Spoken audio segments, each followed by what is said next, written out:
Narito ang balita mula sa GMA Integrated News. Update po sa bagyong Aghon. Base sa 8 p.m. bulletin ng Pag-asa, nakataas pa rin ang Tropical Cyclone Wind Signal number 1 sa Metro Manila, Quirino, Nueva Vizcaya, Nueva Ecija, Pampanga, Bulacan, Aurora at buong Calabarzon. Gayon din sa ilang lugar sa Bicol Region at Mimaropa. Pakanluran, hilagang kanluran pa rin ang kilos ng bagyo sa bilis na 15 kilometers per hour. Nasa katubigan na ito ng San Francisco sa Quezon.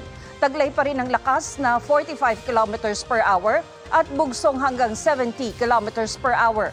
Sa forecast track ng Pag-asa, posibleng sa Marinduque ang panibagong landfall ng bagyo sa loob ng 12 oras bago humina bilang low pressure area.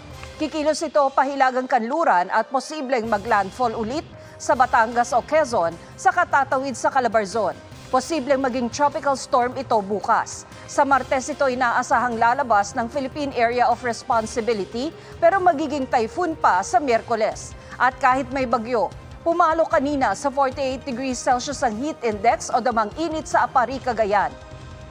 47 degrees Celsius naman sa Lawag, Ilocos Norte.